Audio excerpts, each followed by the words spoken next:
오늘 본문 말씀 보겠습니다. 마태복음 24장 44절 말씀 같이 합독하시겠습니다. 이러므로 너희도 준비하고 있으라. 생각하지 않은 때에 인자가 오리라. 네, 마태복음 24장은 전체적으로 주님이 이 땅에 다시 오심에 대한 약속의 말씀을 하고 계시는 내용입니다.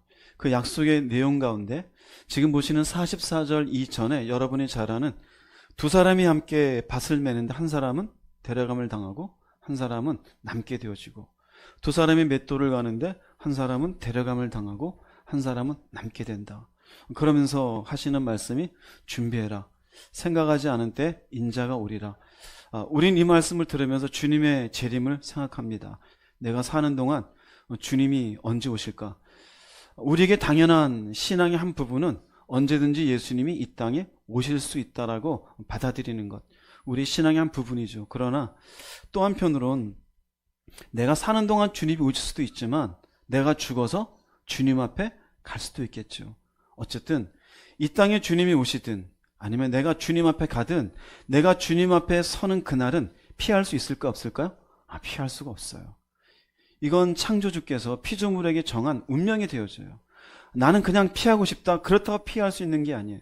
이 말씀에 그럼 더 중요한 말씀은 뭐냐면요, 준비라는 얘기입니다. 언제 오느냐가 중요한 게 아니고 나는 오늘 주님이 오시든 아니면 오늘 죽든 주님 앞에 설 만한 준비가 되어져 있는가. 우린 참 아이러니합니다.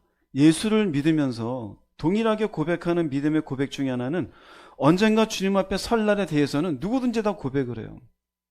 그런데 막상 내가 이 땅에 사는 것을 위해서는 많은 준비를 하면서 내가 주님 앞에 서는 그날을 위해서는 준비를 하는 것 같습니까? 안 하는 것 같습니까? 별로 안 하는 것 같죠. 물론 제가 볼 때는 그래요. 한편으로 보자면 죽음이라는 게 참 다른 나라 얘기 같아요. 제가 20대, 30대에는 노인분들을 보면서 나도 나이 들면 저렇게 연세가 들어서 나도 주름이 생기고 허리가 구부정해지는 그날이 오겠지 인정은 해요. 그런데 막상은 다른 종족처럼 느꼈던 때가 있어요. 진짜 올까? 왜냐하면 날마다 젊음이 있으니 언제 내가 노인 된다라는 건 그냥 저분들 저렇게 태어나서 노인으로 사는 것 같은 느낌이 들어요. 그런데 이제 나이가 저도 점점점 먹다 보니 어느 순간 아니라는 게 느껴져요. 노인이 되어져 가고 있구나. 죽음이 그래요. 10대 애들한테 죽음은요 그냥 나랑 관계없는 얘기예요. 20대도 그렇고. 그런데 죽음은 언제든지 우리 앞에 올 수 있어요, 없어요? 언제든지 와요. 언제든지 와요. 우리가 오늘만 해도 사회면을 보십시오. 누군가는 길을 가다가 갑자기 죽임을 당하고, 누군가는 쇼핑을 갔다가 죽임을 당하고, 누군가는 가족과 함께 기분 좋게 여행을 가다가 사고로 죽음을 당하고. 그 사람들은 그 죽음을 생각하고 있었을까요? 우리한테 그런 예상치 않은 죽음이 당도될 거라는, 나는 관계없다, 과연 그럴까요? 언제든지 당도될 수 있잖아요. 그런데 우리는 죽음은 나랑은 아무 관계 없는 것처럼 말로는 인정해요, 생각으로도. 그러나 막상 그 죽음이 있으면 내가 주님 앞에 서는 그날이 있단 말이에요. 성경에 이러한 말씀이 있어요. 시편 49편 9절 10절 읽어보겠습니다. 죽음을 피하고 영원히 살 생각도 하지 말아라. 누구나 볼 수 있다. 지혜 있는 사람도 죽고 어리석은 자나 우둔한 자도 모두 다 죽는 것을. 평생 모은 재산마저 남에게 모두 주고 떠나가지 않는가. 세 번역을 했는데 굉장히 현실적이지 않습니까? 보면요, 영원히 살 뭣도 하지 마라? 그건 생각도 하지 말아라 이거예요. 그런데 우리는 마치 지금에 살고 있는 이 살아있는 이게 계속될 것처럼 생각해요. 누구나 볼 수 있대요. 그렇죠? 지혜 있는 할아버지도, 바보 같은 사람도, 우둔한 사람도 다 죽어요. 평생 모은 재산은 내가 쓰고 죽어요? 어느 재벌이 그랬다 그래. 죽으면서 내 돈, 그러고 죽었대요. 무슨 의미가 있을까요? 헝가리를 여행하던 어떤 분이 헝가리 여행하면서 그 묘비를 보고서 저한테 해준 얘기가 있어요. 그 묘비에 뭐라고 써있냐면요, 오늘은 내가, 내일은 당신이. 그게 묘비명이에요. 그게 뭘까요? 내가 오늘은 여기 있지만 다음 차례는 누구다? 이 묘비를 읽고는 당신이다 이거예요. 그럼 우리에게 죽는다라는 건 결국 하나님이 정해놓으신 운명인데 과연 주님은 얘기하잖아요. 준비하고 있어라. 근데 우리는 인생만 준비해요. 10년 계획을 해요. 이거 자녀를 위해서 이만큼, 아니면 무슨 집 산 거를 위해서 막 해요. 근데 막상 오늘 예배 끝나고 돌아가면서 여러분이 주님 앞에 설 수도 있잖아요. 그죠? 그랬을 때 여러분 무슨 준비가 돼 있습니까? 막상 교회 다녔는데 인생만 열심히 살고 주님 앞에 서는 그날은 준비되어져 있지 않다라면 우리 인생은 헛산 게 되어져요. 주님 앞에 서는 그날은 성경은 이야기하기를 내가 죽는 건 정해져 있는데 그 뒤에는 심판이 있다고 그래요. 그래서 그날은 하나님의 심판이 임하는 날이에요. 히브리서 9장 27절 읽어보겠습니다. 한 번 죽는 것은 사람에게 정해진 것이요 그 후에는 심판이 있으리니. 이건 피할 수 있는 사람이 있을까요? 죽음은 정해졌잖아요. 이미 피할 수 없어요. 근데 그 후에는 뭐가 있어요? 우리는 죽는 건 봤으니까 믿어요. 그 후는 안 봤으니까 안 믿어요. 본 것만 믿습니까? 왜 우리가 예수 믿고 교회 나왔어요? 보이지 않는 것에 대해서도 믿음을 가진 사람들 아니에요? 그러면 내가 죽은 뒤에도 심판이 있다라는 것을 내 마음에 품고 살아야 돼요. 그것이 있을 때 준비가 가능해요. 이 날은 후회가 있고 감사도 있을 거예요. 누군가는 잘 살았다. 진짜 억울하다. 느닷없이 찾아온 죽음 앞에 내가 준비되어져 있다라면은 감사하게 될 거예요. 그러나 준비되지 않은 사람은 후회로 그 날을 맞게 될 겁니다. 이 하나님이 심판하신 이 날은 성경은 무엇이라고 얘기하는가? 여러 가지가 있는데 크게 세 가지로 여러분들에게 말씀을 드릴게요. 하나는 이 날은 인생을 결산하는 날이에요. 인생을 결산하는 날. 한 번 죽으면 끝이라는 사람은 결산이 없죠. 그런데 성경은 얘기해요. 하나님이 다 보고 계시다가 결산을 해요. 요한복음 5장 28절 29절 읽어보겠습니다. 이 말을 한다고 놀라지 마라. 무덤 속에 있는 모든 사람들이 아들의 음성을 들을 때가 올 것이다. 선한 일을 한 사람은 생명을 얻기 위해 부활할 것이며 악한 일을 한 사람은 심판을 받기 위해 부활할 것이다. 네, 이 말을 한다고 놀라지 말래요. 주님이 하신 말씀이에요. 반드시 부활은 되긴 돼요. 근데 선한 일을 한 사람들은 생명을 얻기 위해, 악한 일을 한 사람들은 심판을 받기 위해, 결국 뭘까요? 결산하는 날이 와요. 죽으면 그만이라는 사람은 그냥 막 살면 돼요. 그러나 우리는 죽음이 끝이 아님을 받잖아요. 그 후에는 뭐가 있어요? 심판이 있잖아요. 심판이라는 의미 속에는 어떤 뭔가 우리 형벌만을 주기 위한 것이 아니에요. 우리 인생을 결산하는 거예요. 예를 들자면 우리가 중고등학교를 마치고 수능을 본다라는 건 그 아이가 18년 동안 어떤 공부를 했고 학습을 했는지에 대한 결산하는 날이잖아요. 열심히 준비한 학생은 감사함으로 시험에 임할 것이고, 열심히 준비하지 않은 학생은 내가 진짜 공부할 걸 왜 안 했을까 후회하게 되겠죠. 그런데 세상은 이미 알려주었어요. 이날 시험 볼 것이다. 근데 우리한테는 이날은 알려지지 않았잖아요. 언제 죽을지, 1년 뒤가 될지 10년 뒤가 될지 누가 알아요. 그러나 어쨌든 내가 죽은 뒤에는 결산하는 날이 와요. 이 날을 생각하고 살아갈 수가 있어야 돼요. 마태복음 13장 47절 50절 읽어보겠습니다. 천국은 마치 바다에 치고 각종 물고기를 모는 그물과 같으니 그물에 가득함에 물가로 끌어내고 앉아서 좋은 것은 그릇에 담고 못된 것은 내버리느니라. 세상 끝에도 이러하리라. 천사들이 와서 의인 중에서 악인을 갈라내어 풀무불에 던져 넣으리니 거기서 울며 이를 갈리라. 천국은 이와 같다고 주님이 말씀해요. 어부가 그물을 던져서 고기를 잔뜩 끌어올립니다. 근데 그 끌어올린 고기를 전부 가지고 가는 게 아니라 상품성이 있는 것들은 따로 모으고 상품성이 없는 것들은 내어버려요. 비슷한 표현이에요. 좋은 것은 그릇에 담고 못된 것은 내버리는 게 천국과 같대요. 그런데 세상 끝에도 이런데 보세요. 악인을 어디에서 갈라내요? 왜 그럴까요? 똑같아요. 똑같은 물고기인 줄 알았는데 어부가 볼 때는 쓸만한 물고기가 있고 상품성이 없는 물고기가 있어요. 하나님 볼 때 똑같은 거예요. 나 교회 다녔고 나도 예수 믿었고 나도 열심히 봉사했어. 자기는 의인이라고 생각했어요. 그런데 하나님 볼 때는 너는 악인이야 라면서 골라낸데 그게 뭘까요? 결산이에요. 인생에 대한. 내가 그동안 산 것에 대한 결산이 되어져요. 그러면 천국은 이와 같다 그러잖아요. 풀무불에 던져진대요. 누가 던져질까요? 결국 의인인 줄 알았는데 악인이었던 사람은 던져져요. 결산이 되어져요. 우리 인생만 생각해요. 아니요. 인생은 잠깐이지만 이건 그렇지가 않아요. 결국 우리가 생각해야 되는 건 지혜로운 사람이라면 나는 하나님 앞에 내 인생에 대해서 어떤 결산을 받을까를 생각할 수 있어야 돼요. 근데 내가 보지 않았다고 가봐야 알지. 그럼 믿음이 없는 사람이죠. 제가 이 이야기를 바깥에 나가서 얘기하면은 말도 안 되는 소리라고 오히려 저한테 핀잔 줄 거예요. 그러나 우리는 동일한 믿음 안에서 동일한 하나님의 계심을 믿는 사람들이잖아요. 우리가 죽은 뒤에 심판이 있음을 고백하는 사람들이잖아요. 그러면 나도 이런 결산이 있을 것을 생각해야 되겠죠. 바울도 얘기합니다. 고린도후서 5장 10절 말씀 읽어보겠습니다. 우리는 모두 그리스도의 심판대 앞에 나타나서 심판을 받아야 합니다. 각 사람은 육체에 머물러 있는 동안 자기가 행한 일에 따라 선한 일을 한 사람은 상을 받고 악한 일을 한 사람은 벌을 받게 될 것입니다. 육체에 머물러 있는 동안 자기가 한 일 했단가. 결산이 있어요, 없어요? 결산이 있어요. 내가 죽는 그날은 하나님의 결산이 있는 날이에요. 어떻게 살았는가. 그러기에 내가 그걸 미리 알고 준비한다는 건 오히려 감사입니까? 저주입니까? 그건 감사한 거예요. 근데 그렇게 사는 것을 알려주어도 힘들어서 못하겠대요.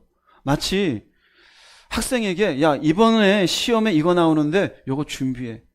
그것조차 안 하겠다는 학생과 똑같은 거예요. 우리가 그렇지 않습니까? 성경은 명확히 얘기하잖아요. 주님도 말씀하시고 바울 사도도 얘기하고 우리는 결국 사는 것으로 끝나는 것이 아니라 산 뒤에 인생을 결산받는다. 그러니 이 결산이 얼마나 무서운 거겠어요. 그러나 준비한 사람은 무서울까요? 무섭지 않을까요? 무서운 게 아니에요.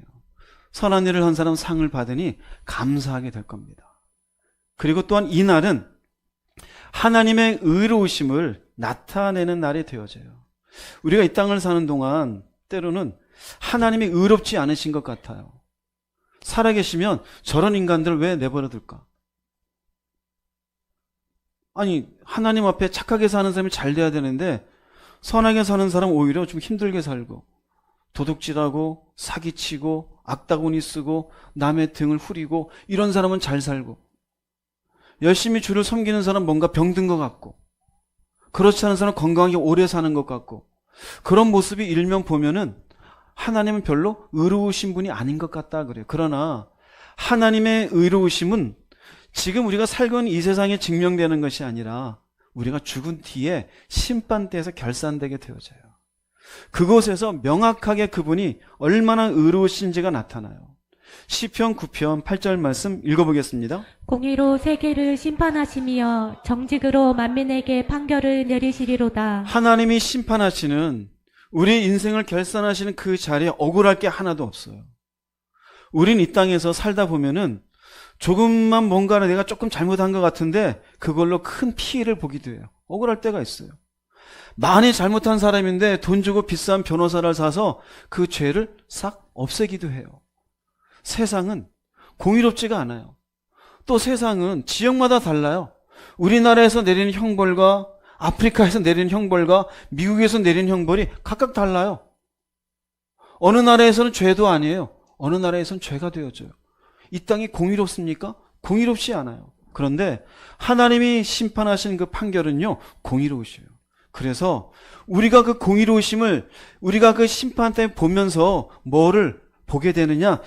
이사야서 말씀 멋있게 말씀하고 있어요. 26장 9절 말씀 읽어보겠습니다. 밤에 내 영혼이 주를 사모하였은즉 내 중심이 주를 간절히 구하오리니 이는 주께서 땅에서 심판하시는 때에 세계의 거민이 의를 배움이니이다. 주께서 심판하신 때 야 이게 진짜 의로운 거구나.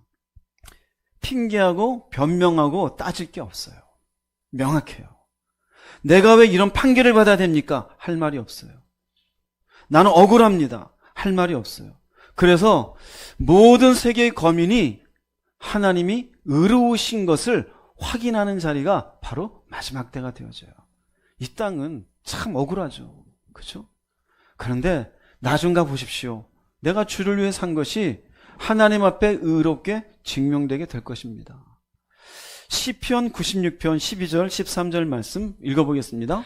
들판과 그 안에 있는 모든 것은 기뻐할지어다. 그때 숲속의 모든 나무가 기뻐하되 주 앞에서 기뻐하리니 이는 그분께서 오시되 친히 땅을 심판하러 오시기 때문이로다.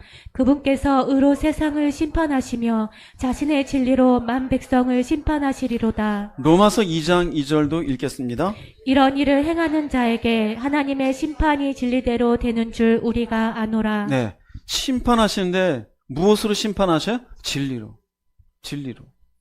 로마서도 마찬가지예요. 하나님의 심판이 무엇대로 되는 줄? 진리대로 되는 줄. 그럼 진리는 무엇을 얘기할까요? 우리에게 왜 주신지 압니까? 답안지를 미리 주신 거예요. 이렇게 심판할 것이다. 그러면 이 진리대로 심판하시면, 여기에 조금 더 어긋나지 않고 진리대로 심판하시면 의로운 게 될까 안 될까? 그게 의로우신 거예요.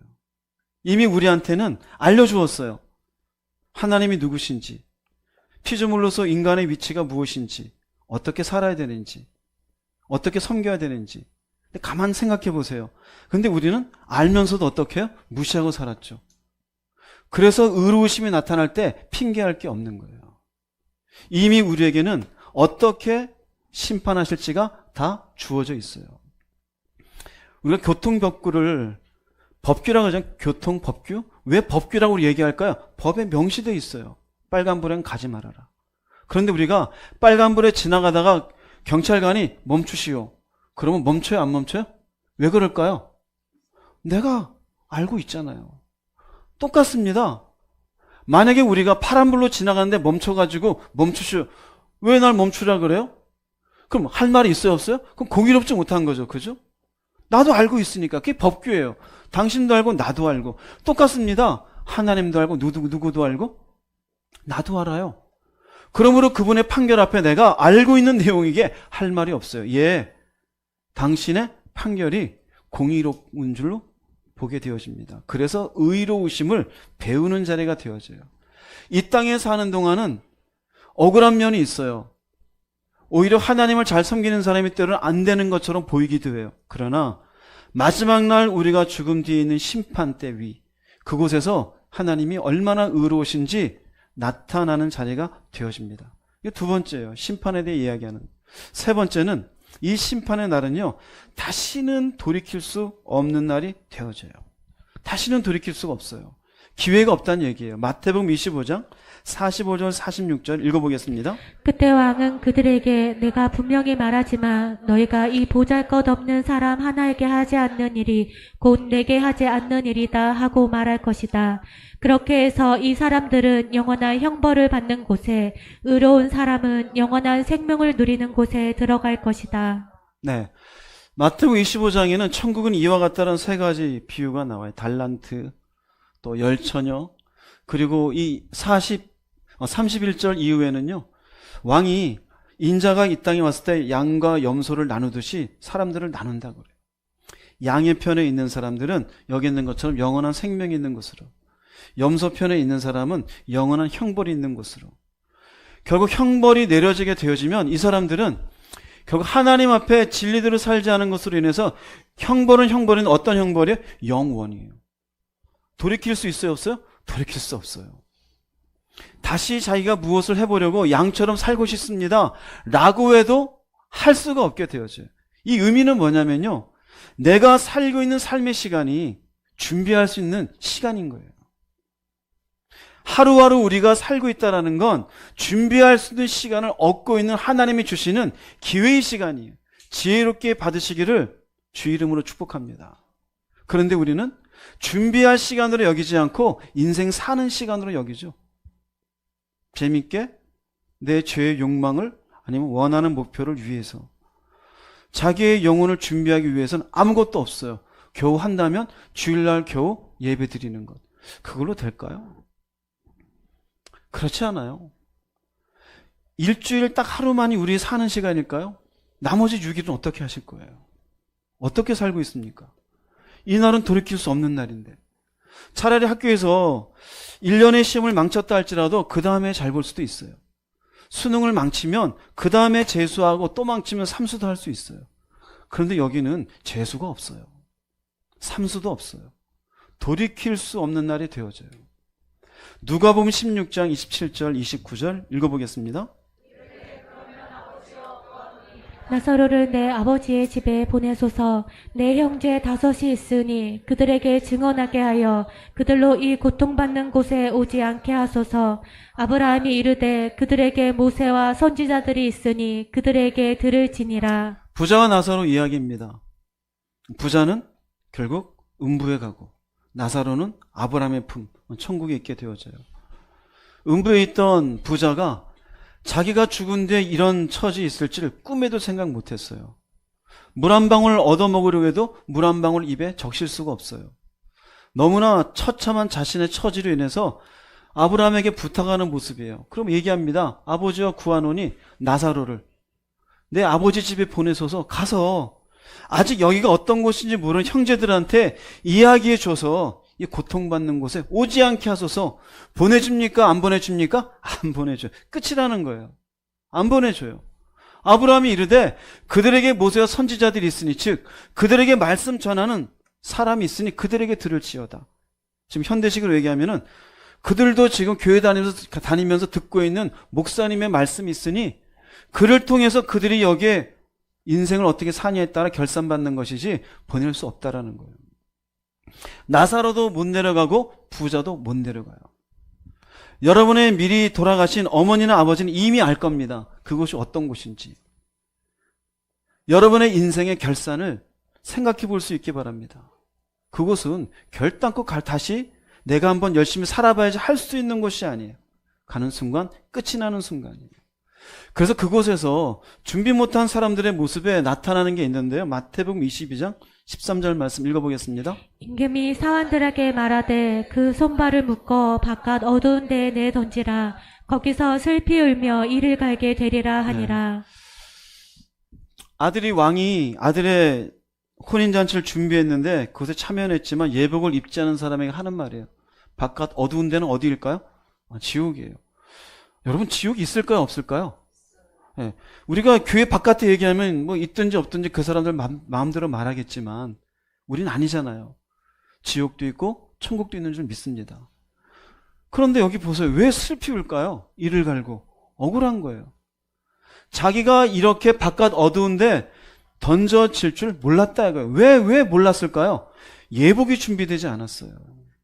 즉 주님 만날 그날을 준비하지 않은 사람은 슬피 울며 이를 갈게 되어져요. 이 땅에서 인생 열심히 살지 않았을까요? 열심히 살았어요. 이 땅의 삶에 책임감이 있는 아버지의 모습으로, 어머니 모습으로 살았을 수도 있어요. 사업하고 가정을 돌보고 내가 갖고 있는 재능을 최선을 다해 발휘하고 돈을 모으고. 그러나 주님 앞에 설 준비는 아무것도 안 한 거예요.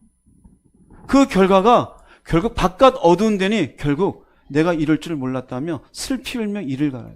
성경에는 슬피 울며 이를 간다는 표현이 4군데 나와요. 각각 달라요. 상황이. 그 의미는 슬피 울며 이를 갈 사람이 있을 거라는 얘기예요. 생각해 봐요. 우리가 하다못해 잘못해서 교도소를 가요. 3년이든 5년이든. 그 사람은 다시 살 수 있는 기회가 있어요, 없어요? 그나마 있잖아요. 사형이 아닌 다음에는. 근데 이때는요, 기회가 없어요. 그러면 내가 살고 있는 동안 어떻게 해야 될까요? 준비하는 게 맞는 거예요. 할렐루야. 준비하는 게 맞아요. 우리는 자꾸 눈이 가려워져서 살아요. 예수를 믿으면서도 하나님 얘기를 하면서도 자신의 인생에만 빠져 있어요. 입는 것, 먹는 것, 마시는 것, 돈 써야 되는 것, 놀러 가는 것. 그런 어느 날 갑자기 주님 앞에 딱 서면 어떻게 될 거예요? 어떻게 될 거예요? 만약에 사고로 나 순간에 큰 교통사고로 뻥 해서 죽었어요. 그 죽는 순간에 아픔도 모른 채 죽는데 그 순간에 내가 눈 떴는데 주님 앞에 있어요. 아무것도 준비가 안 돼 있다면 여러분이 이 땅에서 사는 동안 가졌던 그 수많은 재능과 돈과 권력은 의미가 있을까 없을까요? 아무 의미가 없어요.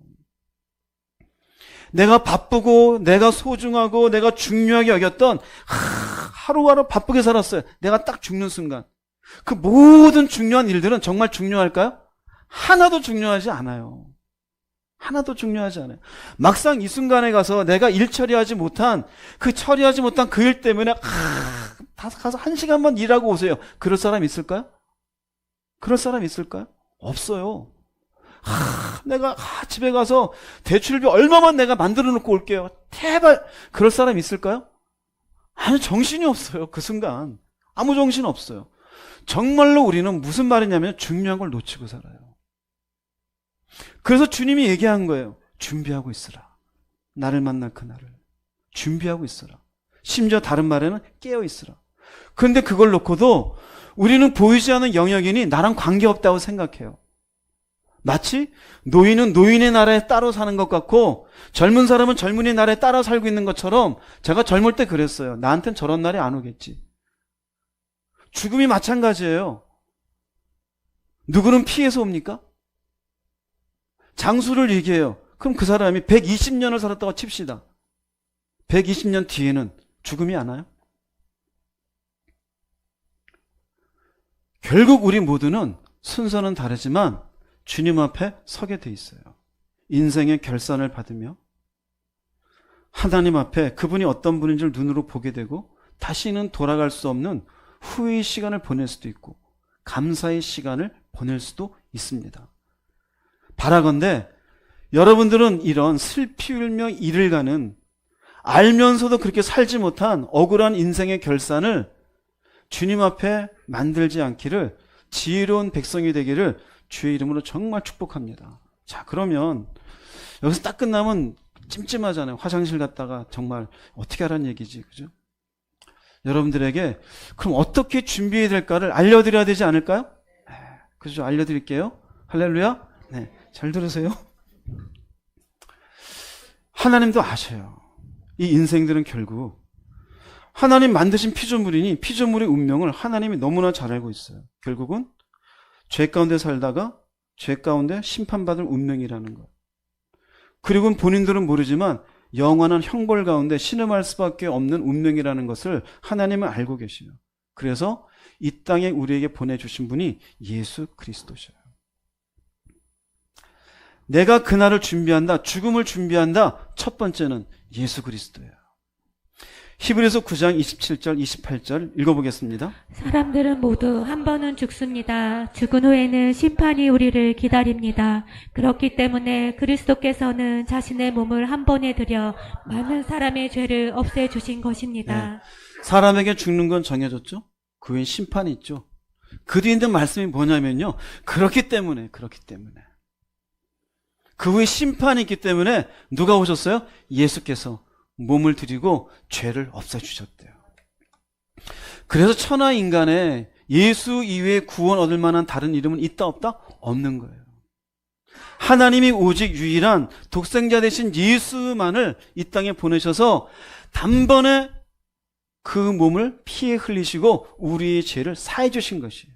결국 우리에게 심판이 기다리는데 이 심판의 운명을 우리가 형벌이 아니라 영원한 하나님의 생명을 얻기 위한 심판으로 만들기 위해서는 예수 그리스도가 반드시 필요했던 것이에요. 할렐루야. 그럼 여러분은 조금 안심이 들죠? 여러분 누구를 믿어요? 잘 들어보세요. 어떤지.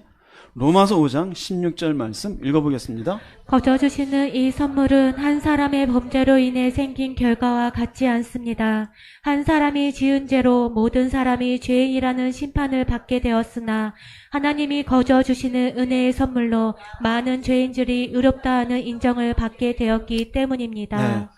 거저 주시는 이 선물은 예수 그리스도예요. 우리를 위해서 이 땅에 오신 예수 그리스도. 하나님이 우리에게 거저 주셨다는 의미는 그 예수 그리스도가 이 땅에 오셔서 십자가 지고 피 흘리시고 우리의 그 믿음을 주시는 동안 우리에게 요구한 대가는 아무것도 있어요? 없어요? 없어요. 입장료가 있습니까? 아니면 우리를 위해서 손가락 하나 내놓으라고 했습니까? 머리털을 뽑아주셨습니까? 아무것도 없어요.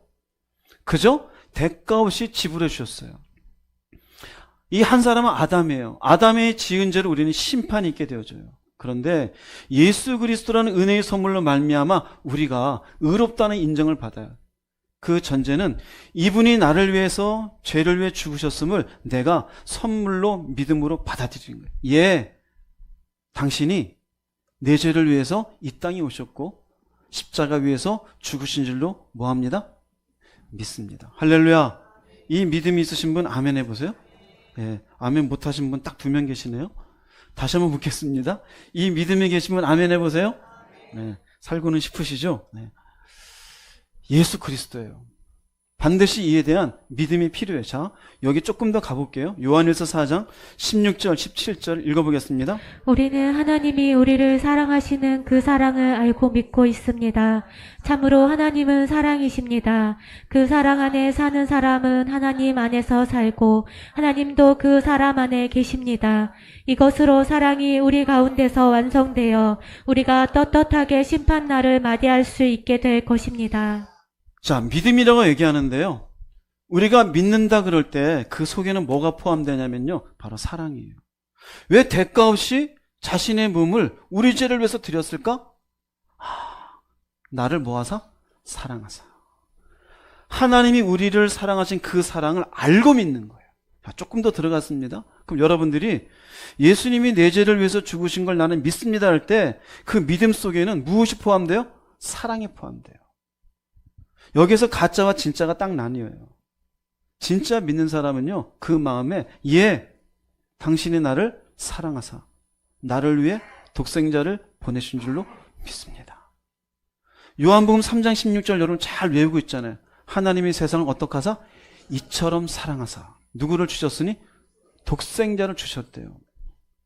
그러면 이 사랑을 내가 믿는다는 것 속에는 이 사랑을 내 속에 포함해서 예, 당신은 정말로 사랑이십니다. 그래서 그 사랑 안에 사는 거예요. 그리고 하나님도 내 안에 계셔요. 이 사랑이 내 안에 온전하게 풍성하게 되어지면 결국 어떻게 심판날을 맞이할 수 있어요? 떳떳하게요. 예수님이 우리를 위해서 오셨어요? 오신 그 귀한 은혜를 우리가 거저받았어요?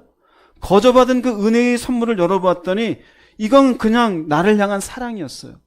이 사랑이 내 안에 온전히 내 속에 풍성케 되어져 이 사랑으로 내 삶의 시간을 살아가다 보니 결국 주님 앞에 서는 그날 어떤 마음을 가지게 된다고요? 심판이 아니라 예, 제가 주 앞에 왔습니다. 예수 그리스도가 그 심판 앞에 설 수 있는 유일한 길이 되어져요. 그래서 예수님이 내가 길이다라고 얘기하는 거예요.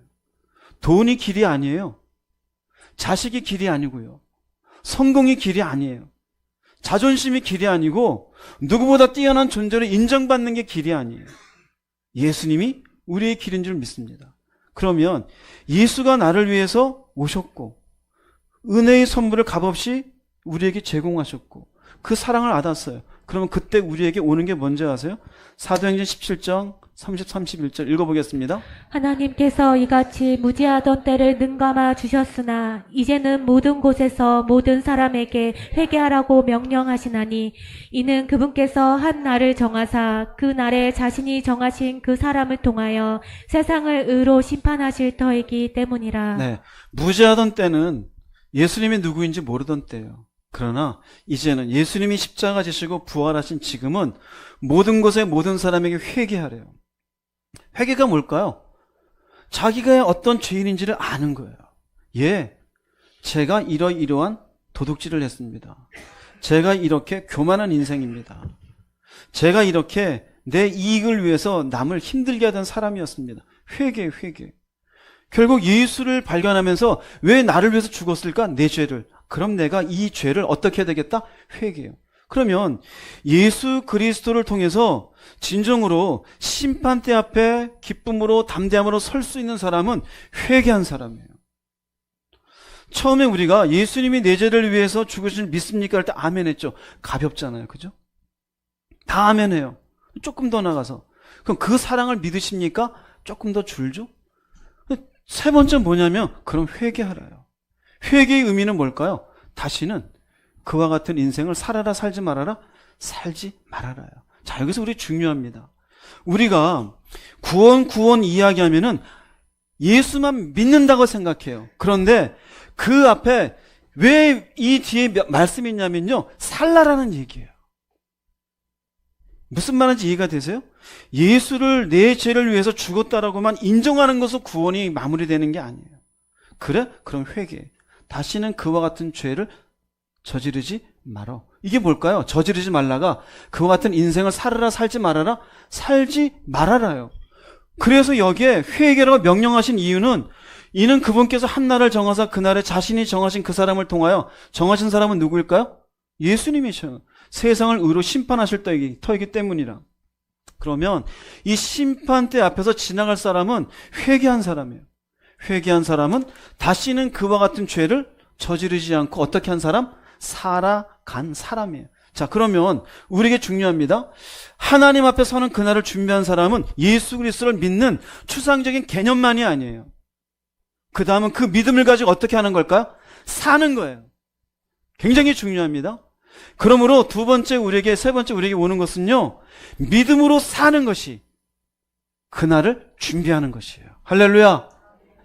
이 사람이 뭐한 사람이다? 회개한 사람이에요. 잘 기억하세요. 후회와 회개는 달라요. 회개는 내 죄에 대한 아픔이에요. 후회는 내가 잘못한 것에 대해서 스스로 반성할 뿐이에요. 언제든지 다시 돌아가요. 또 다른 방식으로. 여러분은 회개한 사람인지 보세요. 회개한 사람은 믿음으로 살아가는 거예요. 그 믿음으로 살아간다는 것은 결국 내 삶 속에 예수의 죽으심이 내게 어떤 영향을 미쳤는지 그 영향을 내 삶 속에 증명하며 살아가는 거예요. 어떻게 증명할까요? 믿음으로 사는 거예요. 요한복음 3장 36절 말씀 읽어보겠습니다. 아들을 믿는 자에게는 영생이 있고 아들에게 순종하지 않은 자는 영생을 보지 못하고 도리어 하나님의 진노가 그 위에 머물러 있느니라. 보세요. 주님이 하신 말씀인데 여기에 믿는 자에게는 영생이 있다 그러고 그 뒤에는 순종하지 아니한대요. 즉 이 말은요, 믿는 자는 뭐 하는 사람이란 얘기예요? 순종하는 사람이에요. 누구에게? 아들에게. 믿는데 순종하지 않아요. 믿는 사람일까요? 아니죠. 부모와 자식 간에, 야, 너 나 믿어 안 믿어? 아빠 믿어요. 그럼 내가 말하는 대로 저렇게 해. 싫은데요? 또 나 믿는다며. 그래도 싫어요. 믿는 걸까요? 아니에요. 그건 거짓말이에요. 명확하죠? 이건 뭐 이해가 따로 필요 없어요. 즉 순종하지 않는 사람은 믿는 사람일까 아닐까? 믿는 사람이 아니에요. 그러니 믿는 자에게는 영생이 있지만 순종하지 않는 자는 믿는 사람이 아니니 영생을 보지 못하고 무엇이 있어요? 하나님의 진노가 있어요. 믿기는 믿어요. 순종이 없어요. 준비하지 않은 사람이에요. 잘 보세요. 많은 교인들 가운데 나도 예수 믿으니까 천국 가는데요. 아니요. 믿는데 당신은 회개했냐 이거예요. 회개가 꼭 필요하냐? 나 회개했다. 근데 당신의 삶은 어떠냐? 예수 믿으니까 그분이 내 죄 사했으니까 나 죄 지어도 괜찮아. 과연 그럴까요? 주님 말씀은 그러라고 말씀하지 않았어요. 순종하지 않는 사람은 영생을 보지 못하고 하나님의 진노가 있어요. 즉 형벌의 결산이 있게 되어져요. 마태복음 7장 21절 말씀 읽어보겠습니다. 나더러 주여 주여 하는 자마다 다 천국에 들어갈 것이 아니요 다만 하늘에 계신 내 아버지의 뜻대로 행하는 자라야 들어가리라. 누가복음 6장 46절입니다. 너희는 나를 불러 주여 주여 하면서도 어찌하여 내가 말하는 것을 행하지 아니하느냐. 네, 주여 주여 하는 사람은 믿는 사람일까요? 아닐까요? 믿음은 있어요. 뜻대로 행하지 않는다는 건 믿음으로 살았던 겁니까? 안 살았던 겁니까? 안 살았어요. 명확하잖아요. 주여 주여 하는 자가 더 천국에 들어갈 것이 아니래요. 여러분 이 뒤에 있는 말씀 어떤 건지 알아요? 주여 우리가 주의 이름으로 권능을 행했나이다. 주의 이름으로 귀신 쫓았나이다. 주의 이름으로 선지자 노릇도 했습니다. 근데 주님이 뭐라는지 알아요? 내가 너에게 밝혀 말하는데 나는 너희를 도무지 알지 못한다 그래요. 왜 그럴까요? 나는 안다고 예수 얘기했는데 사는 게 없어요. 너 진짜 회개했냐 이거예요. 회개한 사람은 다시는 그와 같은 죄를 행하지 아니하고 주님 앞에 순종하는 사람이에요. 아버지 뜻대로 행해야 된대요. 그래서 예수님 얘기해요. 너 나더러 주님이라며. 근데 어떻게 해서 내가 말하는 것은 하지 않냐 이거. 잘하는 걸까요? 못하는 걸까요? 못하는 거잖아요. 근데 우리는 뭐라고 얘기해요? 행하지 않으면서도 주여 주여 하면서 달랄 건 다 달라 그래요. 죽음을 준비하지 않는 사람이에요.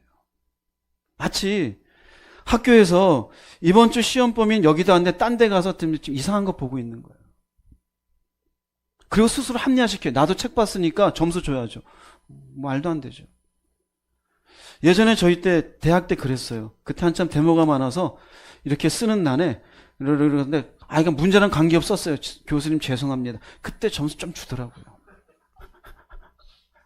그 책은 안 보고 이 책은 봤습니다. 거기 답에 썼어요. 점수 주더라고요. 따져보면 공의롭지 못하시죠? 하나님은 공의로우신 분이에요. 얄짤없습니다.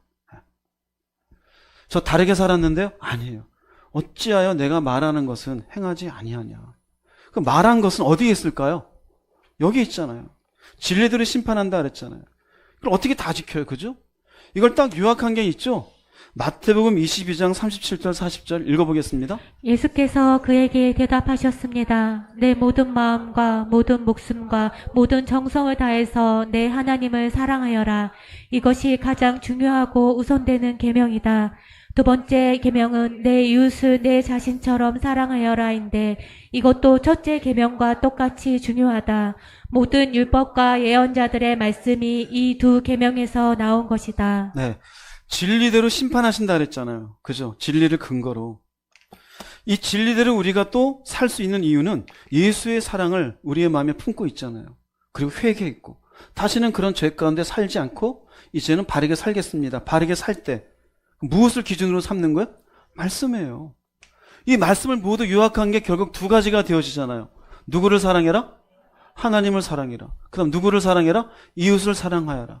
우리 잘 알고 있는 말씀이에요. 근데 너무 추상적이죠? 제가 이걸 왜 그러시죠? 네. 여러분이 잘 기억할 수 있도록 실천적인 부분을 설명해 드릴게요. 하나님을 사랑한다는 의미는 하나님이 누군지를 내가 믿는 거예요. 어떤 분으로 믿냐면요. 그분은 나의 창조주입니다. 이 땅 모든 것이 하나님 당신이 만드신 피조인 것을 믿습니다. 그 모든 것을 또한 주관하시며 섭리하시는 주권자인 줄로 믿습니다. 그러므로 뭐가 오냐면요. 하나님에 대한 신뢰예요. 신뢰는 어떤 상황이든 하나님이 주권자 되신 분이 내게 허락한 것이니 그대로 받아들이며 흔들리지 않는 믿음이에요. 때로는 질병이 올 수도 있고 때로는 원하지 않은 실패의 자리도 있고 때로는 내가 생각하지 않았던 어떤 직업을 선택하게도 될 수 있어요. 그러나 그럴 때에도 하나님을 신뢰한다, 신뢰하지 않는다? 신뢰하는 거예요. 그 신뢰하면서 또 하나는 주신 말씀을 어떻게 하며 살아가는 거예요? 지키며 살아가는 거예요. 요한복음 14장에 나를 사랑하는 자는 나의 말을 지키리니 그래요. 즉 우리가 하나님을 사랑하면 누구의 말씀을 지켜요? 하나님 말씀을. 그러면 여러분들이 죽을 때까지 마음에 하나님을 사랑하여라 그러면 딱 두 가지 실천적인 걸 딱 기억하세요. 하나는 신뢰예요. 하나는 말씀을 지키는 거예요. 할렐루야. 요 두 가지로 요약할 수 있어요. 그런데 우리는 신뢰하지 않아요. 내 마음대로 계획하고 계획이 흐트러지면 의심해요. 자기의 욕망의 노예가 돼 살아요. 말씀은 집어던지고 말씀과 관계없는 세상의 가치를 세상에서 이야기하는 것들을 더 중요하게 여기며 살아가요. 그리고 교회 와서 얘기하죠. 저도 하나님 사랑합니다. 하나님 속을까요? 안 속을까요? 안 속아요. 네가 어떻게 나를 사랑하냐? 돈 좋아하지. 네가 어떻게 날 좋아하냐? 세상 좋아하지. 왜요? 그분을 신뢰하지도 않잖아요. 그분의 말씀을 지키지도 않잖아요. 이게 중요합니다. 이게 말씀이에요. 회개한 사람이 이렇게 살아가요. 두 번째는 이웃을 사랑하는 것은요. 네 자신처럼 내가 소중히 여김받고 싶지 않습니까? 사람들에게. 가진 것과 관계없이 내 처지와 관계없이 그건 똑같아요. 다른 사람은 소중히 여겨요. 근데 내 마음에 무엇이 있어요? 사랑이 있잖아요. 예수 그리스도를 이 땅에 보내신 하나님의 사랑이 내 안에 믿어졌어요? 안 믿어졌어요? 점점 적어지네. 믿어졌어요? 안 믿어졌어요? 그걸 믿었어요? 안 믿었어요? 그럼 그 사랑이 있어요? 없어요? 그 사랑으로 누구를 소중히 여겨요? 사람을 소중히 여기는 거예요. 그래서 그 사람이 비록 실수하고 모자라고 때로는 참으로 죄성이 가득한 인간일지라도 참고 이해하고 용서하는 모습이에요. 할렐루야. 이게 이웃을 사랑하는 거예요. 말씀을 모두 보세요. 해라 하지 말아라. 그 모든 것들을 보면 결국 하나님을 신뢰하는 거예요. 말씀을 지키는 것. 인간과 관련된 부분은요, 너 옆에 있는 사람을 귀하게 여길 줄 알아라요. 그리고 실수가 있어도 참아주어라요. 그런데 교회 다니고 은혜 받았고 권사님이고 뭐 오래 다녔다 하는데도 사람 만나면은 가벼이 여기고 소리나 버럭버럭 지르고 용서할 줄 모르고 하나님은 신뢰하지도 않고 자기 돈이나 신뢰하고 내 주먹을 믿어라 그러고 세상 가치나 붙잡고 살아요. 그리고는 주님 오시면 그래도 자기도 구원받을 수 있대요. 그 답안지를 완전 엉터리로 쓴 거예요. 이해되세요? 무슨 말인지? 결국 내가 주님이 말씀하시는 주여 주하는 자마다 다 하나님의 나라에 들어갈 것이 아니라 다만 내 아버지 뜻대로 행하는 자에 들어가려는 것은 이거예요. 나더러 주여 주여 하는데 왜 너희는 내가 말한 대로 행하지 않느냐? 이거예요. 왜 하나님을 신뢰하지도 않느냐? 돈이나 신뢰하고 자기 생각이나 신뢰하고 사람은 가까이 하지도 않고 소중히 여기지도 않고 말 붙여주면 고맙고 말 안 붙이면 말도 안 하고 그냥 내 인생 내 개인주의적인 이기적으로만 살아가요. 참는 게 어디 있어요? 용서가 어디 있고 나한테 손해를 끼치면 얄짤없이 또 복수를 하죠. 그러면서 교회 와서 주여 주여 주님을 사랑하나이다? 아니요, 그렇지가 않아요. 이런 사람들에 대해서 주님이 또 명확하게 보여주시는 말씀이 있어요. 마태복음 25장 1절 4절 읽어보겠습니다. 그때 천국은 마치 등을 들고 신랑을 맞으러 나간 10처녀와 같다 하리니 그 중에 5은 미련하고 5은 슬기 있는 자라. 미련한 자들은 등을 가지되 기름을 가지지 아니하고 슬기 있는 자들은 그릇에 기름을 담아 등과 함께 가져갔더니. 네, 결국 우리가 뒤에 너무 길어서 저희가 안 썼지만 등을 같이 가지고 있었지만 기름을 준비하지 않은 처녀는 신랑을 만나요? 못 만나요? 못 만나요. 거절당해요. 기름을 준비한 처녀는 신랑과 함께 혼인잔치에 들어가야 안 들어가? 들어가죠. 결국 천국은 이와 같다 이거예요. 나중에 기름을 준비하지 않은 사람은 그 신랑이 와서 나 너 모른다고 쫓아내요. 그럼 여기서 우리가 해석해야 되는 것은 등은 뭐고 기름이 뭐냐는 거예요. 다 등 가지고 있는 이 등이라는 것은요, 성령의 은혜로 예수를 믿는 믿음이에요. 교회 다니는 사람이에요. 믿는 건 다 믿어요. 근데 중요한 건 뭐냐면 기름이에요. 받은 은혜, 거저 주신 은혜잖아요. 내 죄사함 받았고 회개했어요? 그럼 믿음으로 살아야 돼, 안 살아야 돼? 살았던 신앙생활이 기름이에요. 그럼 여기에 그래서 기름을 담는다는 것은요, 믿음을 삶에 적용하면 사는 거예요. 그런데 왜 미련한 사람은 그릇에 기름을 담지 않았느냐? 귀찮거든요. 예수 믿는다란 고백하느라 사는 게 편하지, 예수 믿는다 그러고 믿음으로 살려니까 우리가 조금 전에 나왔잖아요. 이웃을 향해서 참아줘야 되잖아요. 못된 인간인데 용서해줘야 되잖아요. 내 돈 빼가지고 상대방 도와줘야 되잖아요. 소중히 여겨야 되려니까. 그게 귀찮아 안 귀찮아? 귀찮은 거예요. 아우 내 시간 아까워, 내 돈 아깝고 내 감정 아깝고 그냥 나 가만히 네 집에 나 혼자 있을래. 귀찮은 거예요. 그럼 뭐만 들고 있는 거예요? 등만 들고 있는 거예요. 사랑은 운대간데 없고 등만 들고 있는 거예요. 결국 이게 귀찮고 힘들어서 그릇에 기름을 담지 않은 사람, 믿음을 삶에 적용하며 살지 않은 사람은 나는 너를 모른다라며 내쳐지게 되어져요. 그러나 믿음을 삶에 적용하며 귀찮고 힘들지만 내 돈을 써가며 내 시간을 써가며 이웃을 사랑하고 삶의 어떤 상황 속에서도 하나님의 말씀을 붙잡고 그분을 신뢰하며 산 사람은 그릇에 기름을 담은 지혜로운 사람이 되어져요.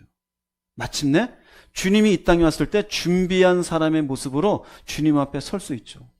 여러분은 어떻습니까? 그냥 나 예수 믿으니까 하나님이 구원은 그때 가서 알아서 하시겠지? 이미 성경에 다 나와 있는데요. 여러분이 그런 마음을 가지려면 이런 성경 다 지울 수 있어야 돼요. 어떻게 할 거예요? 그걸 지울 수 있습니까? 안 그래도 괜찮아요? 결단코 그렇지 않아요. 그래서 주님이 뭐라고 말씀하시면 이것이 귀찮고 힘들잖아요. 주님도 알까요? 모를까요?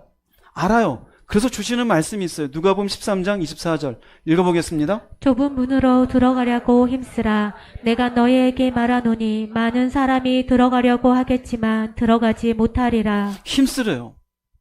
많은 사람이 들어가려고 한다는 의미는 예수 믿고 교회 다녀요. 그런데 못 들어간대요. 들어가려고 힘쓰라의 의미는 아고니좀 아니라 그러는데요. 싸우다 다투다요. 좁은 문으로 들어가려고 싸우는데 누구랑 싸울까요? 자기 자신과 싸우는 거예요. 자기 자신하고 싸우는 거예요. 신앙은요, 남 탓할 게 없어요.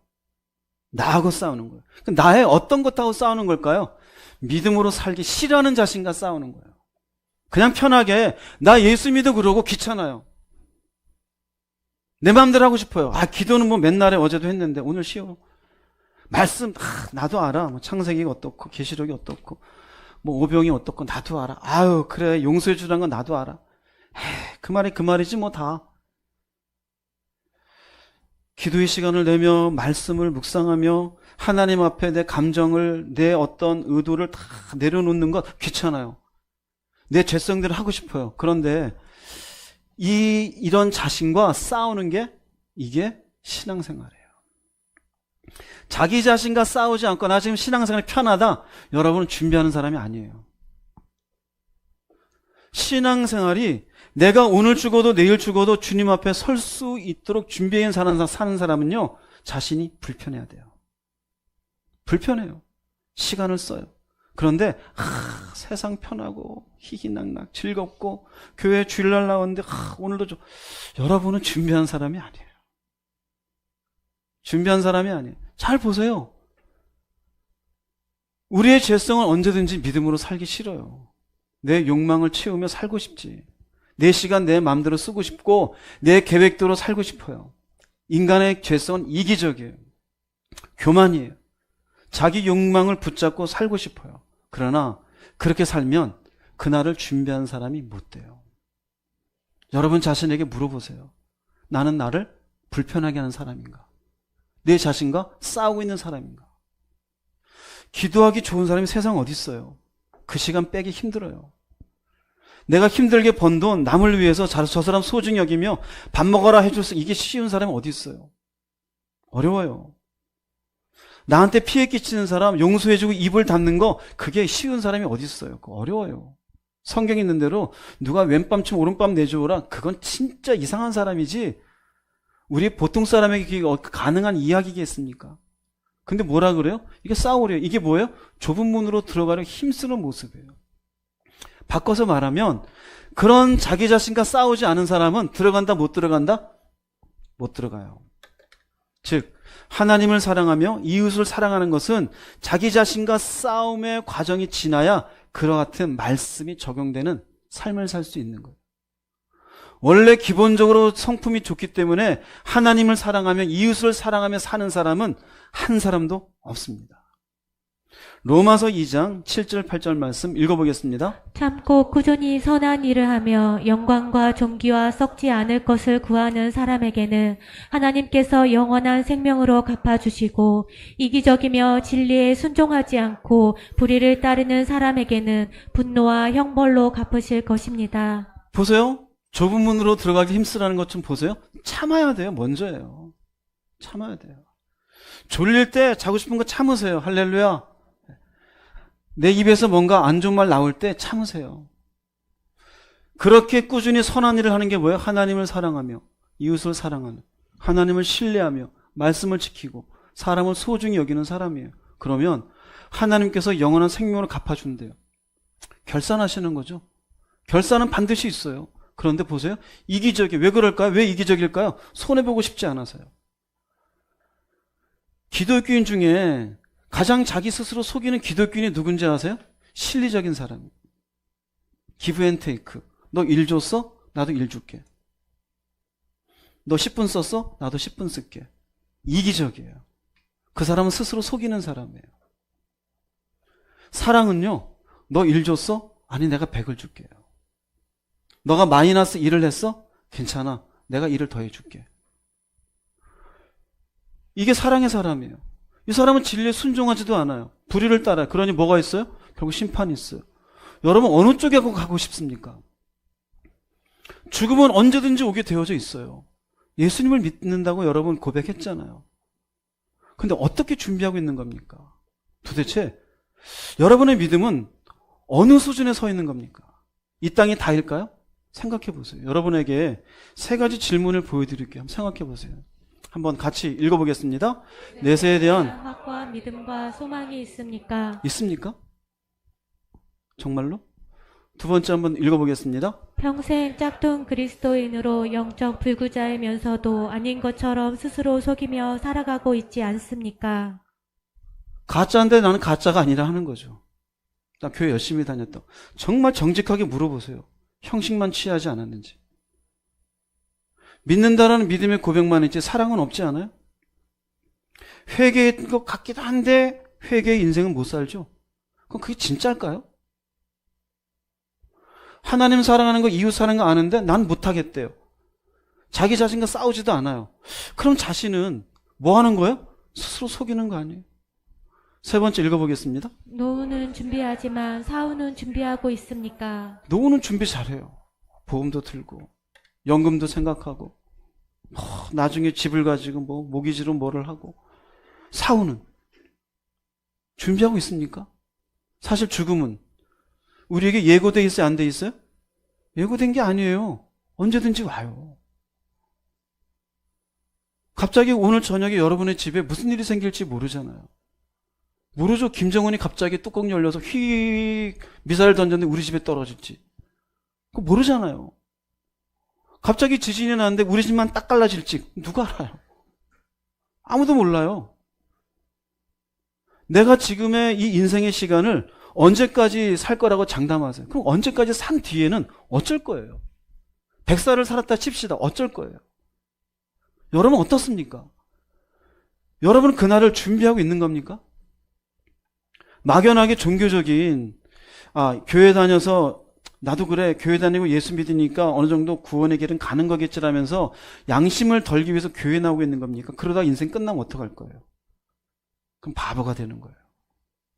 준비 잘할 수 있기 바랍니다. 누가복음 12장 19절 21절 읽어보겠습니다. 내가 내 영혼에게 이르되 영혼아 여러 해 쓸 물건을 많이 쌓아 두었으니 평안히 쉬고 먹고 마시고 즐거워하자 하리라 하되 하나님은 이르시되 어리석은 자여 오늘 밤 내 영혼을 도로 찾으리니 그러면 내 준비한 것이 누구의 것이 되겠느냐 하셨으니 자기를 위하여 재물을 쌓아두고 하나님께 대하여 부요하지 못한 자와 이와 같으니라. 네. 내가 주님 만날 그날은 준비하지 못하고 열심히 이것만 준비하지 않습니까? 나도 편하게 쉬고 싶어. 먹고 싶어. 다 잘 됐으면 좋겠어. 이젠 즐겁게 살아야지. 근데 하나님 뭐라 그래? 어리석대요. 오늘 밤 너 죽으면 뭐 할 건데? 생각해 보세요. 하나님 앞에 뭐가 준비됐습니까? 물론 준비가 잘 돼 있는 분은 지금 속으로 쾌재를 부를 거예요. 내가 정말 이 길을 이렇게 살아가는 게 다행이다. 그러나 막상 하나님 앞에 우리가 피할 길이 있어요? 처음에 말씀드렸잖아요. 인생이 죽은 뒤 심판은 피할 길이 없어요. 우리 인생은 누구든지 그분 앞에 결산받게 돼 있어요. 이게 어리석다라는 거예요. 바보라는 거예요. 우리의 작은 머리로 어떻게 인간을 만드신 하나님의 계획과 뜻을 우리가 어떻게 다 살필 수 있을까요? 근데 우리는 내가 생각하고 눈으로 본 곳으로 여기서 이렇게 살면 좋아라고 생각해요. 그게 기껏해야 평안히 쉬고 먹고 마시고 즐거워하지 않니? 근데 하나님 뭐라고 그래요? 넌 도대체 하나님께 대해서 뭐 하고 있느냐? 여러분 존재 자체를 생각해 보세요. 이 땅에 우연히 태어났어요? 조금 더 가서 우연스럽게 예수 믿은 겁니까? 어떻게 이 교회에 나오게 됐어요? 왜 나오는 거예요? 여러분의 신앙의 방향은 어디로 가는 거예요? 그냥 이 땅에서 평안히 쉬고 먹는 거에 종교적인 위안이나 받으시려고? 예수를 왜 보내셨는데요? 우리가 말씀 받잖아요. 히브리서 9장 27절에 우리에게 심판인데 이것 때문에 오셨다고요. 그런데 우리는 그게 아니라 예수님 돈 좀 더 주세요. 오래 살게 해주세요. 문제 해결해 주세요. 예수님 그것 때문에 왔습니까? 막상 죽음 이유는 생각하고 싶지 않은 거예요. 준비는 딱 두 가지예요. 예수를 믿고 회개한 뒤 믿음으로 주님 앞에 살아가는 거예요. 그런데 여러분의 죄성이 여러분을 발목 잡는 거예요. 그 사람은 누구와 싸워야 돼요? 자신과. 그래서 나중에 심판대 앞에서는 핑계할 게 없느니라 그래요. 왜요? 본인이 선택했으니까. 자신과 싸운 사람은 마침내 주님 앞에 온전히 서게 될 거예요. 서지 못한 사람은 어리석은 사람으로 판결받게 될 겁니다. 언젠가 여러분에게 닥칠 주님 앞에 서는 그날을 위해 나는 어떤 사람인가? 비록 우리의 삶의 현실에 바쁜 일이 있고 책임져야 될 일이 있고 무엇인가 나도 뭔가 해야 될 일은 있어요. 그러나 더 중요한 것, 그분 앞에 서는 그날을 위해서 준비해가는 여러분 되기를 주의 이름으로 축복합니다. 결론을 내리겠습니다. 에베소서 5장 13, 14절 읽어보겠습니다. 책만 받는 모든 것이 빛에 의하여 드러나니 무엇이든지 드러나게 하는 것은 빛이니라. 그러므로 그가 말씀하시기를 잠자는 자여 깨어라. 그리고 죽은 자들로부터 일어나라. 그러면 그리스도께서 내게 빛을 주시리라고 하셨느니라. 네, 책망 받는 모든 것이 빛에 의해 드러난다. 말씀의 빛이에요. 오늘 여러분이 이 말씀을 통해서 책망받은 게 있다라면 내가 준비되지 않았구나. 내가 예수는 믿지만 믿음으로 살지 않았구나. 내가 정말 거짓 그리스도인이면서 스스로 속이고 있었구나. 라고 하는 것은 말씀이 드러나게 하신 거예요. 왠지 알아요? 여러분들을 잠자는 상태에서 깨어나게 하기 위해서요. 잠자는 자와 죽은 자가 있어요. 이 죽은 자는요, 이미 죽은 자는 예수를 모르는 사람들이에요. 잠자는 자는 뭘까요? 예수는 믿어요. 믿음으로 안 살아요. 그분이 나를 위한 사랑, 십자가는 안 돼요. 회개도 했대요. 회개하는 삶은 없어요. 그게 잠자는 사람이에요. 하나님을 사랑한다고 말은 해요. 신뢰하지 않아요. 조그만 문제만 생기면 자기의 머리를 써서 움직이려고 그래요. 하나님의 말씀을 지키는 게 아니라 자기의 가치와 자기의 고집대로 살려고 그래요. 그 사람들이 잠자는 자예요. 이웃이 굶어 죽든 이웃이 어떻게 되든 아무 관계 없는 사람, 잠자는 사람이에요. 근데 뭐라 그런 거예요? 깨어나라는 거예요. 할렐루야, 깨어나십시오. 여러분에게 오늘 말씀이 책망이 되고 있고 내가 준비되지 못한 사람이라면 제발 머리로 듣고 그치지 마세요. 여러분의 영혼을 위해서 진지하게 생각하세요. 내게 정말 중요한 게 무엇인가? 일하고 돈 벌고 10년을 계획하고 노후를 준비하고, 그러나 놓친 게 있지 않습니까? 열심히 사세요. 그러나 제발 잠자지 마세요. 주님의 말씀 앞에 믿음의 삶을 내가 어떻게 살아야 될지를 그냥 입술로만 하지 마시라고요. 입술로 하는 사람은요, 삶이 없어요. 나도 믿어, 나도 알아, 나도 그렇게 된 거 알아. 그런데요, 막상은 없어요. 여러분 자신 보세요. 그 사람은 가짜입니다. 짝퉁 그리스도인. 하나님이 속을 것 같죠? 속지 않습니다. 그냥 잠자는 사람입니다. 깨어나십시오. 그래서 그분 앞에 서는 그날을 담대하게 준비하는 여러분 되시기를 주의 이름으로 축복합니다. 기도하시겠습니다.